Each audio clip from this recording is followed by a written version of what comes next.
quiero arrancar recordándote lo que somos, ¿verdad? Una iglesia cristoabarcante, comprometidos con Jesús y su evangelio, porque creemos y lo hemos experimentado de esta manera. Solamente a través de Jesús nuestra vida tiene propósito y nuestra vida tiene un valor eterno. Fuera de Él, fuera de lo que consigamos o podamos obtener fuera de Él, dice la Biblia, es vanidad de vanidades, ¿verdad? Y por eso nuestro compromiso es con Jesús. Por eso te voy a pedir que abras tu Biblia nuevamente en el libro de Esdras para continuar estudiando esta porción de la Escritura que nos da testimonio de cómo Dios fue fiel al cumplir la promesa de restaurar a su pueblo, ¿no? Regresándoles una vez más ese territorio que les pertenecía y del cual habían sido despojados, pero también fiel a su promesa al regresarles una vez más esa identidad que se había perdido y que a consecuencia de eso pecaron, dejando que sus corazones se desbordaran en adoración e idolatría a dioses falsos, dioses como Baal, como Acera, dioses que eran la adoración a esos dioses era violenta, era cruel, era sacrificios humanos, ¿no? Y todo eso, al perder la identidad como pueblo de Dios, lo adoptan y comienzan a practicar estas cosas y a llenar y a desbordar, te repito, sus corazones en idolatría y adoración a esos dioses. Entonces vemos en gran medida o principalmente que parte de esa fidelidad de Dios abarca no solamente regresarles el territorio, sino regresarlos al territorio con un corazón purificado, con un corazón renovado, con un corazón limpio de aquello que los había llevar a pecar. Por lo que de acuerdo a esto, ¿no? De acuerdo a esta desviación en su corazón, Dios tiene que intervenir y tiene que corregir su camino, llevándolos a cautiverio por 70 años bajo el dominio de Babilonia y de su rey Nabucodonosor, hasta que, de acuerdo a la palabra dicha por Dios, se levantó Ciro, rey de Persia, y de acuerdo a las profecías, es por medio de él que Dios trae juicio sobre Babilonia, permitiéndole a Ciro que lo conquiste, lo que abrió inminentemente la puerta para que por medio de él se dé ese decreto que le permite al pueblo regresar nuevamente a casa. Y me encanta porque es donde Dios quiere tenernos, ¿verdad? En casa, en su mesa, en su presencia, disfrutando de Él, disfrutando de lo que Él es y de lo que Él quiere darnos también. Y es lo que hace con el pueblo, regresarlos una vez más a casa. Y a través de lo que hemos estudiado a lo largo de esta serie, hemos visto cómo Dios se presenta y se revela a sí mismo como un Dios justo, y eso no lo podemos quitar. Se presenta a sí mismo y se revela como un Dios celoso de adoración, como un Dios santo, como cantábamos ahorita. Pero en medio de eso también podemos ver a un Dios de misericordia, dispuesto a redimir, a restaurar, a rescatar a su pueblo. Y eso es lo que llena nuestro corazón de esperanza. Saber que Dios no nos desecha, saber que Dios no nos menosprecia, sino que en ese carácter único que Él posee, Él toma lo que está perdido, Él toma lo que está roto, Él toma lo que estaba lejano y en su misericordia lo atrae nuevamente a Él para sanarlo, para restaurarlo y para darle nuevamente valor. Y te repito, eso es lo que llena nuestro corazón de esperanza y de fe y de ánimo. Saber que no hay corazón, por más endurecido que hoy esté, por más indiferente que hoy esté, por más lejano que hoy esté, que cuando Dios diga, mío, despierta, no sea vivificado. Entonces, teniendo esto de contexto, acompáñame a Esdras, por favor, para darle lectura a los versículos que quiero que estudiemos el día de hoy. Esdras capítulo 3, versículos del 8 al 13 vamos a estar leyendo hoy. Esdras capítulo 3, versículos del 8 al 13. En el año segundo de su venida a la casa de Dios en Jerusalén, en el mes segundo, comenzó Zorobabel, hijo de Salatiel, Jesúa, hijo de Josadac, y los otros sus hermanos, los sacerdotes y los levitas, y todos los que habían venido a la cautividad a Jerusalén, y pusieron a los levitas de 20 años arriba para que activaran la obra de la casa de Jehová. Jesúa también, sus hijos y sus hermanos, Cadmiel y sus hijos, hijos de Judá, como un solo hombre. Asistían para activar a los que hacían la obra en la casa de Dios, junto con los hijos de Henadad y sus hijos y sus hermanos levitas. Y cuando los albañiles del templo de Jehová echaban los cimientos, pusieron a los sacerdotes vestidos de sus ropas y con trompetas, y a los levitas, hijos de Asaf, con címbalos, para que alabasen a Jehová según la ordenanza de David, rey de Israel. Y cantaban alabando y dando gracias a Jehová y diciendo, porque Él es bueno, porque para siempre es su misericordia sobre Israel. Y todo el pueblo aclamaba con gran júbilo, alabando a Jehová, porque se echaban los cimientos de la casa de Jehová. Y muchos de los sacerdotes, de los levitas y de los jefes de las casas paternas, ancianos que habían visto la casa primera, viendo echar los cimientos de esta casa, lloraban en alta voz, mientras muchos otros daban grandes gritos de alegría. Y no podía distinguir el pueblo el clamor de los gritos de alegría de la voz del lloro, porque clamaba el pueblo con gran júbilo y se oía el ruido. ¿Hasta dónde? Hasta los cielos, dice. Entonces acompáñame a orar para poder continuar. Dios, como cantábamos ahorita justamente, nuestros corazones son insaciables, Señor, ingobernables, hasta que en tu misericordia sales a nuestro encuentro, Señor, interrumpes nuestro destino y nos regresas nuevamente al propósito para el cual tú nos creaste, que es darte la gloria y la honra a ti, Señor, alabar y engrandecer tu nombre. Y gracias, Señor, porque aquí habemos muchos que hemos experimentado esa interrupción en nuestro camino, Señor, pero también te ruego por aquellos que siguen extraviados, Señor, te ruego por aquellos que siguen siendo indiferentes, Señor, a tu evangelio. Y yo sé y creo y tengo fe de que basta una palabra tuya, Señor, para despertar el corazón de cada uno de los que hoy estamos aquí, Señor, y ver la hermosura que hay en ti, Señor, ver la hermosura que hay en tu santidad, en tu presencia, Padre, y que a partir de eso podamos alabar y podamos cantar como cantaba el pueblo, Señor, dando gracias y reconociendo que eres bueno y que para siempre es tu misericordia, Señor. Entonces, gracias, porque personalmente puedo dar testimonio de que eres bueno y de que para siempre es tu misericordia, Señor.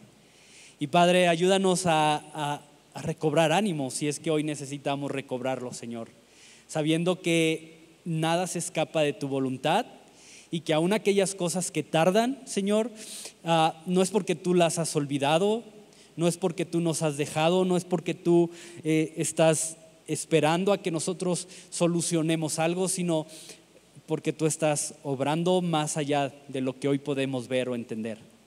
Entonces, gracias también por eso, Señor, en el nombre de Jesús. Amén. ¿Qué es lo más difícil que Dios te ha pedido que hagas? ¿Qué es lo más difícil que hasta el día de hoy Dios te ha pedido hacer? ¿Hay algo? ¿Has escuchado su voz? Dios ha sido claro contigo diciéndote: hey, haz esto, deja de hacer esto, lo que sea.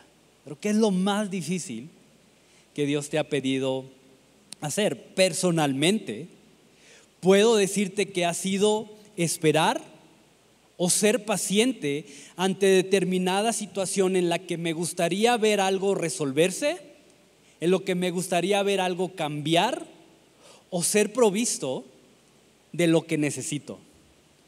Porque aunque es difícil de ver, tengo defectos, ¿verdad? Ok. Y la paciencia está dentro de mis top 3 de defectos de los cuales Dios todavía tiene que cambiar y solucionar. Esperar, ser paciente. Y si has convivido conmigo por lo menos 1 hora, 2 horas, sabes eso. Y creo que no nada más a mí, pero en general, creo que nos resulta difícil eso. Especialmente en un mundo como el que nos ha tocado vivir, en donde todo es rápido, donde todo es instantáneo, donde en segundos tienes una cantidad de información increíble, donde en horas puedes trasladarte de un lugar a otro, donde antes se hacían días, quizá hoy en cuestión de horas ya llegaste.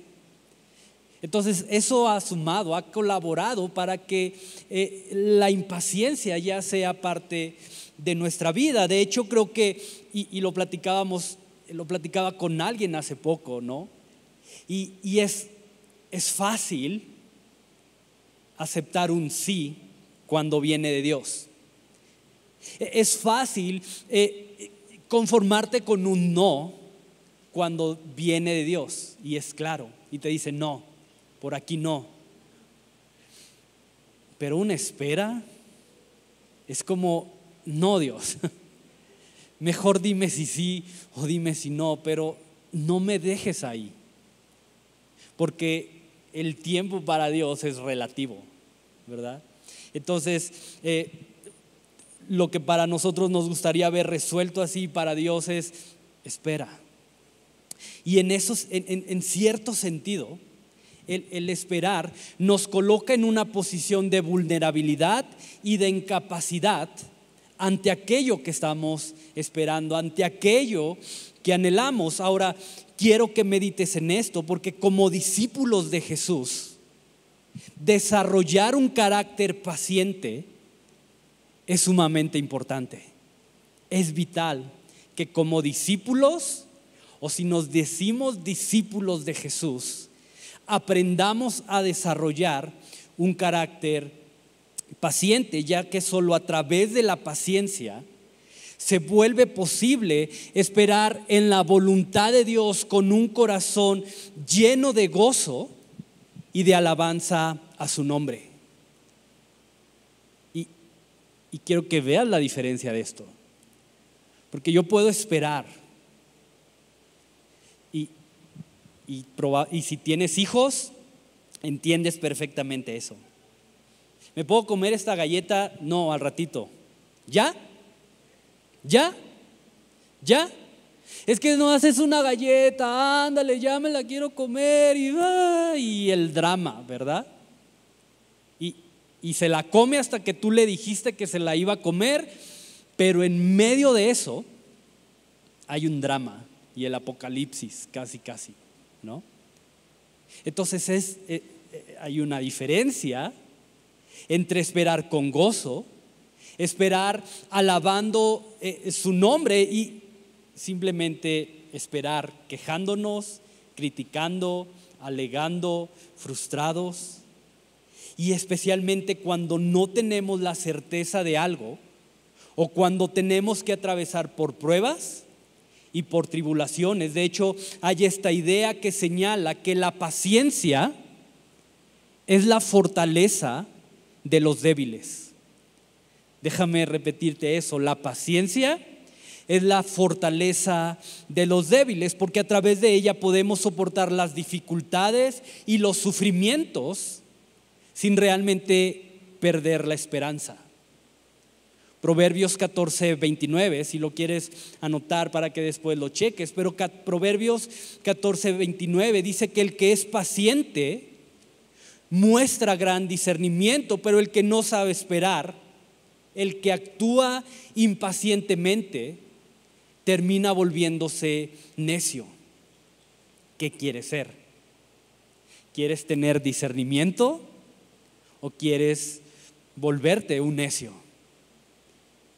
Entonces, te repito, como discípulos, desarrollar un carácter paciente es fundamental, especialmente para saber discernir, como dice Proverbios, cuál es la voluntad de Dios, y en base a eso tener la capacidad de poder esperar con gozo, de poder esperar con fe, de poder esperar con alabanza en nuestros corazones mientras llega lo que esperamos.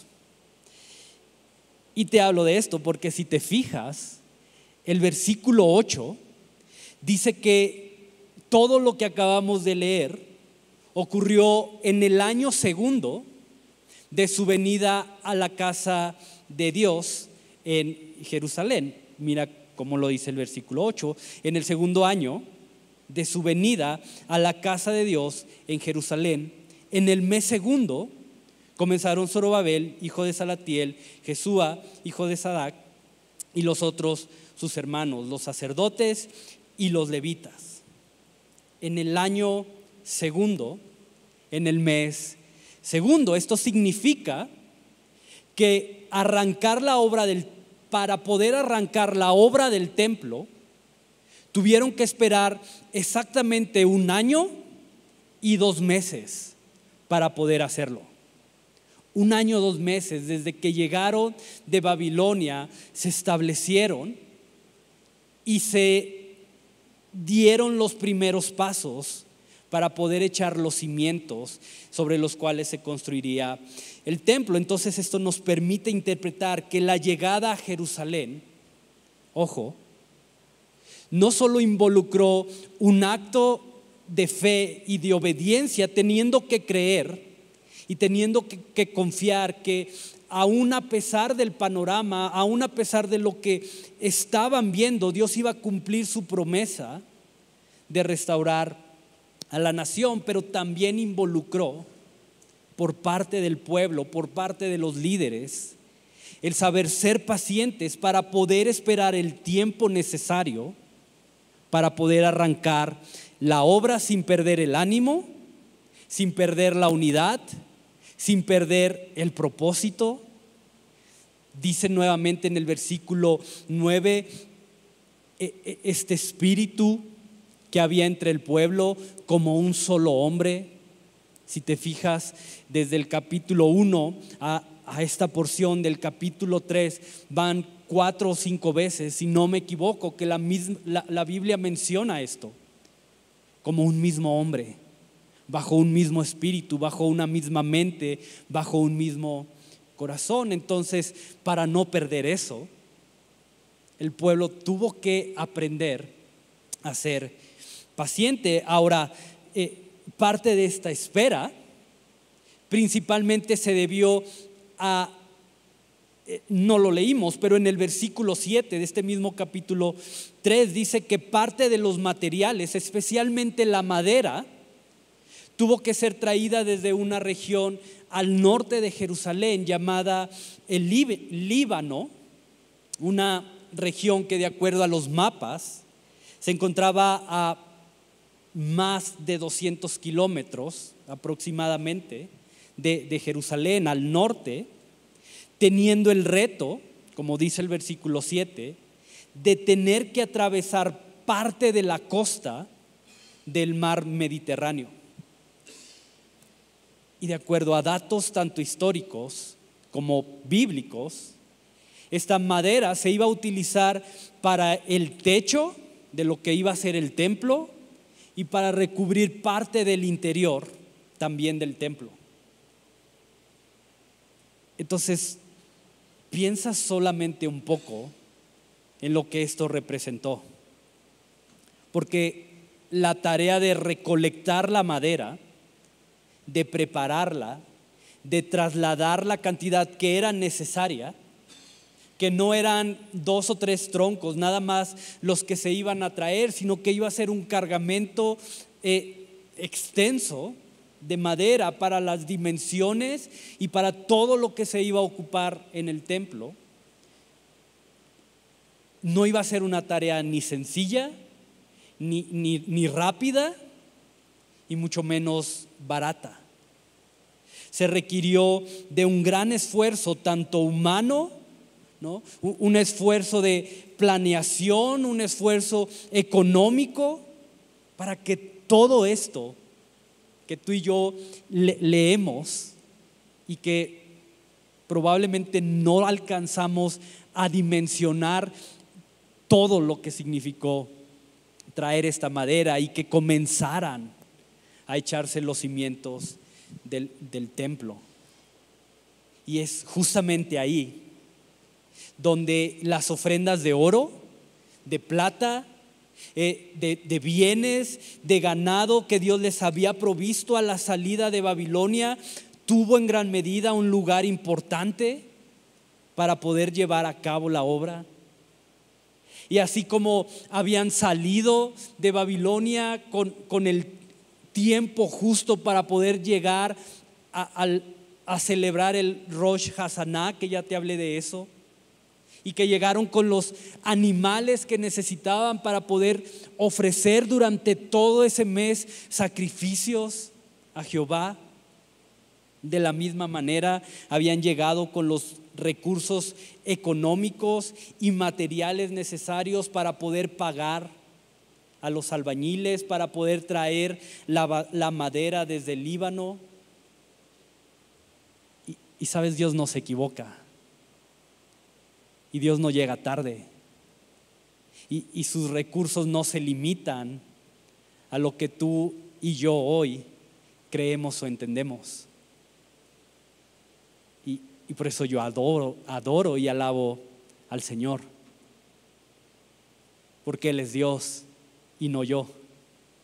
Porque Él tiene en sus manos, dice la palabra, que Él es dueño del oro y de la plata.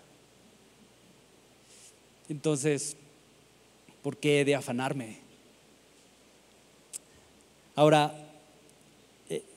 quiero que medites en esto, porque durante todo este tiempo, durante este año, Zorobabel y Jesúa, que eran los principales líderes al frente del pueblo, tuvieron que esperar con paciencia durante este año, mientras obviamente las cosas llegaban para comenzar la obra. Y no sé tú, por eso te digo, uno de mis defectos es la paciencia. Y personalmente yo no sé cómo me hubiera sentido estando en su lugar, porque piénsalo, un mes, ok, vamos a establecernos, vamos a ir cada quien a su ciudad, vamos a comenzar a sembrar, a cosechar. 2 meses, ok, pues seguimos por la misma ruta. 3 meses, 4, 5, 6, 7, 8, sin que haya claridad. Y a eso súmale que no hay WhatsApp, que no hay forma en el que puedes estar rastreando tu paquete, que no hay forma en el que puedes estar comunicándote con tu proveedor para saber cómo viene la madera, si ya la embarcaron y vienen en camino. Yo creo que lo único que le quedaba a Zorobabel, y si no me equivoco, Jerusalén está en lo alto, entonces lo único que le quedaba a Zorobabel y Jesúa era subir a una ladera y tratar de ver si venía una campaña grande de gente con madera. Entonces hasta cierto punto era fácil, y conforme iba pasando el tiempo, perder quizás el ánimo, perder quizá de vista el propósito que los había llevado nuevamente a Jerusalén. Pero me encanta porque a través de esto, a través de Zorobabel y de Jesúa, vemos que cuando verdaderamente confiamos en ese atributo único que Dios posee, como lo es la providencia, de la cual ya hablamos también, esperar no se limita simplemente a dejar que el tiempo pase. Mientras que la ansiedad, mientras que la angustia, mientras que la desesperación o el temor nos consumen. Por el contrario, cuando verdaderamente confiamos en que a través de su providencia Dios guía, protege y ordena todas las cosas, ojo, para que su voluntad sea hecha, esperar, como muchas veces tenemos que hacerlo, se vuelve una semilla de fe que es sembrada en nuestros corazones. Esperar se vuelve una semilla de fe que se siembra en el corazón, y al igual que una semilla que es sembrada y que con el paso del tiempo se convierte en un árbol frondoso que da el fruto esperado, esa semilla de fe que se siembra a través de esperar pacientemente, confiando en ese Dios y en su providencia, da como fruto un corazón que desborda gratitud, da como fruto un corazón que desborda adoración y alabanza a su nombre, así como lo vemos a través del pueblo. ¿Cómo estás de semillas de fe hoy? ¿Hay gratitud en tu corazón? ¿Hay adoración a Dios en tu corazón? ¿Hay alabanza a Dios en tu corazón? Y a medida que aprendemos a confiar y a esperar pacientemente en Dios, nuestra gratitud se irá profundizando, nuestra adoración se hará haciendo cada vez más intensa, y nuestra alabanza a su nombre resonará con mayor fuerza. Porque la fe da fruto. Porque si hay fe, no podemos ser indiferentes a esto que está viviendo el pueblo. Porque si hay fe verdadera en nuestro corazón, si verdaderamente confiamos en quién es Dios y en su providencia, adorar, alabar y dar gracias a su nombre es algo que brota de nuestro corazón.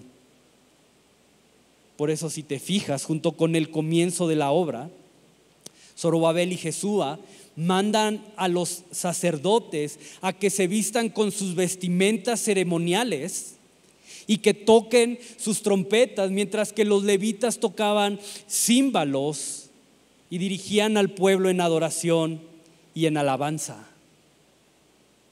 Una alabanza que, de acuerdo al versículo 10, era según la ordenanza de David. Entonces, imagínate ese lugar, imagínate cómo se escuchaba eso. Mientras el pueblo o parte del pueblo, de los levitas y de los se me fue la palabra, albañiles, perdón. Mientras los levitas y los albañiles están picando piedra y paleando y trayendo tierra y dando instrucciones, al mismo tiempo hay un cántico lleno de gozo y de alegría diciendo: Dios es bueno, para siempre es su misericordia. Dios es bueno, para siempre es su misericordia. Y me emociona eso. Y obviamente todos tenemos momentos favoritos en la Biblia, pero mientras estaba estudiando esto, mi corazón se conmovía profundamente imaginándome cómo fue eso. Como ruidos de gente trabajando se escuchaban mientras cánticos de alabanza sonaban al mismo tiempo. Ahora, mira versículo 10. Y cuando los albañiles del templo de Jehová echaban los cimientos, pusieron a los sacerdotes vestidos de sus ropas y con trompetas, y a los levitas hijos de Asaf con címbalos, para que alabaran a Jehová según la ordenanza de David, rey de Israel. Ahora, ¿cómo es esto? ¿Cómo es una alabanza según la ordenanza de David? Creo que si Esdras lo registra, es importante. Entonces la pregunta natural que sale de esto es: ¿cómo era esa alabanza? Y aunque no hay un solo versículo en el cual podamos ir y decir la alabanza según la ordenanza de David es esta, sí hay varios versículos que podemos interpretar y decir, ok, era así. Y vamos a ver varios versículos. Salmos 33 del 1 al 3, no pierdas Esdras, ahorita vamos a regresar ahí. Salmos 33 del 1 al 3. Alegraos, oh justos, en Jehová, en los íntegros es hermosa la alabanza.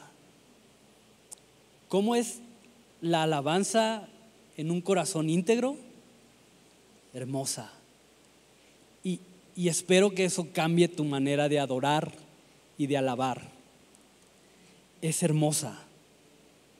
Aclamad a Jehová con arpa, cantadle con salterio y decacordio, cantadle cántico nuevo, hacedlo bien. ¿Cómo? Alá y se va. No. Hacedlo bien. Teñiendo. Ahí, pues, qué flojera. No, ¿cómo dice? Con júbilo. Salmo 57, del 7 al 10. Pronto está mi corazón, oh Dios, mi corazón, y marca eso, está dispuesto. Mi corazón está dispuesto. Cantaré y trovaré salmos. Despierta, alma mía, despierta, salterio y arpa.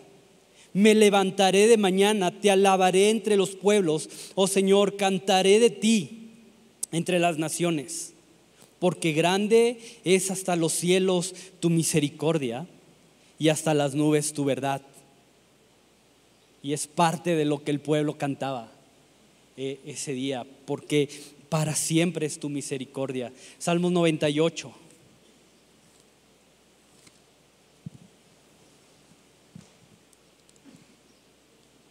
Versículo 4 al 6. Cantad alegres a Jehová toda la tierra, levantad la voz y aplaudid y cantad salmos. Canten salmos a Jehová con arpa y voz de cántico. Aclamad con trompetas y sonidos de bocina delante del Rey Jehová. Otra vez, cantad con júbilo, aplaudir con instrumentos, con arpa, con júbilo, con voz de cántico. Salmo 150, versículos del 1 al 6. Alabad a Dios en su santuario. ¿En dónde? Su santuario. Alabadle en la magnificencia de su firmamento. Alabadle por sus proezas. Alabadle conforme a la muchedumbre de su grandeza. Alabadle al son de bocina. Alabadle con salterio y arpa. Alabadle con pandero y danza. Alabadle con cuerdas y flauta. Alabadle con címbalos resonantes. Alabadle con címbalos de júbilo. Todo lo que respira, alabe a Jehová. Aleluya. ¿Puedes sentir el corazón de David a través de esto? ¿Puedes ver lo que es la alabanza según la ordenanza de David, para él la adoración y la alabanza no era algo que hacía simplemente por obligación, o cuando tenía ganas, o cuando, no sé, pudiéramos poner muchos adjetivos ahí.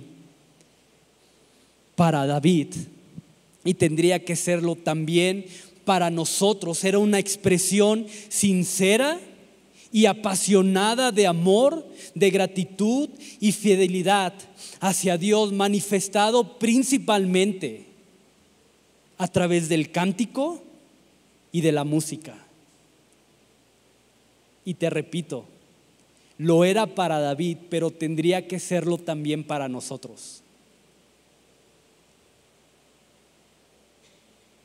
Y sí, Dios prefiere tu obediencia que tu cántico, sí, definitivamente. Pero si estás caminando en obediencia, si estás caminando en fe, si estás caminando en gratitud, el fruto de la alabanza va a brotar. Y no te van a tener que estar picando las costillas para que vengas a hacerlo, porque es natural. Por eso mi oración constante, y desde la plataforma me has escuchado decirte que la voz de la fe, que tu voz de fe sea más fuerte que la voz de la incredulidad, que la voz de la esperanza, tu voz de esperanza, suene más fuerte que la voz de la indiferencia. Y mira que hay mucha. Entonces nuestra voz tiene que sonar y resonar con mayor fuerza. Y cuando te hablo de que tu voz, de que la voz de la fe suene con mayor fuerza, te hablo literalmente. Que durante el tiempo que intencionalmente tenemos de alabanza, en medida de lo posible, como un solo hombre y de acuerdo a la ordenanza de David, levantemos voces apasionadas y corazones llenos de amor, de fe y de gratitud por su bondad. Y porque estoy seguro que has experimentado su misericordia. Entiendo si no. Si tú no has experimentado el amor de Dios y su misericordia, está bien. Un muerto no puede ser cosas de vivo. Entonces está bien. Pero si tú has experimentado ese amor, su gracia, su perdón, su fidelidad, entonces eres llamado a eso, a levantar voz apasionada y ese corazón lleno de amor, de fe y de gratitud por su bondad. Y mira, no quiero hablar de más, pero decía David, por eso te pedí que marcaras eso. Mi corazón está dispuesto a alabar. Cuando no hay disposición aquí, puede venir la orquesta más excelente que puedas contratar o armar o lo que quieras, y no va a haber nada. Porque los que están aquí solamente dirigen, solamente acompañan, solamente nos guían en algo. No podemos convencerte a que lo hagas. Entonces, cuando tu corazón no está dispuesto, excusas va a haber miles. ¿Tu corazón está dispuesto? Y aquí hay un detalle que es fácil pasar por alto. Regresa, por favor, al versículo 8 de Esdras. Esdras 8, Esdras capítulo 3, versículo 8. No lo voy a leer todo, dice en la segunda parte: y pusieron a los levitas de 20 años arriba para que activaran la obra de la casa de Jehová.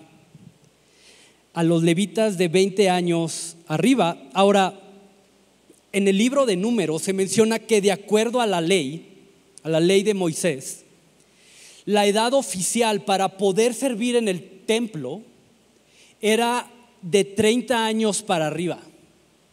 De 25 a 30, los levitas podían servir en el santuario, pero no en el templo.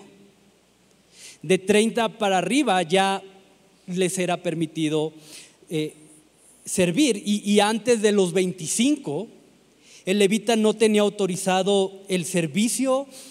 Su función solo era aprender y entrenarse en los asuntos del templo y de la ley. Pero ante la falta de sacerdotes y ante la falta de levitas, porque recuerda que el regreso de todo el pueblo se dio en 3 grupos, no todos regresaron. Entonces, ante la falta de sacerdotes y levitas y ante la urgencia de su servicio, Zorobabel y Jesúa deciden ampliar el rango de edad a los 20 años, es decir, 5 años menos. Ahora, lo interesante de esto, y ¿cómo dice el dicho? Te hablo, Juan, para que lo escuches, Pedro, algo así.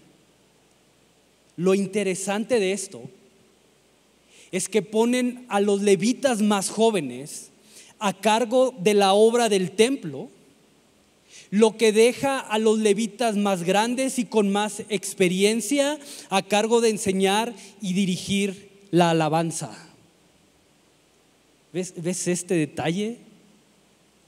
Mientras los más jóvenes, con su fuerza, con su ímpetu, con sus ganas, están dirigiendo la obra del templo, los de mayor edad, los de mayor experiencia, están enseñándole al pueblo una vez más y dirigiéndoles una vez más a alabar. Es decir, fueron los levitas más grandes y de mayor experiencia los que se encargaron de guiar al pueblo a contemplar y a rendirse ante la bondad, la santidad y la gloria que Dios posee a través de la adoración y la alabanza a su nombre.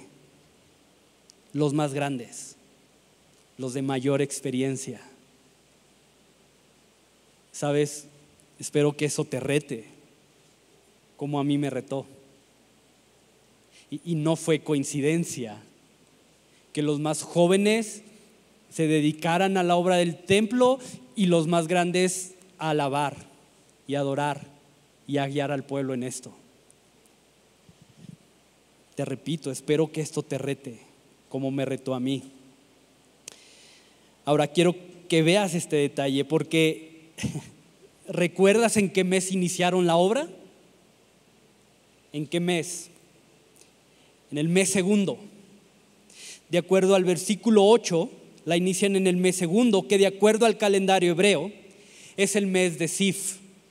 Ahora, la traducción de Sif o el significado es luz o resplandor. Luz o resplandor. Ahora, quiero que veas cómo Dios en su providencia usa a Ciro para ordenar que la madera que se usaría para la obra tenía que ser traída del Líbano.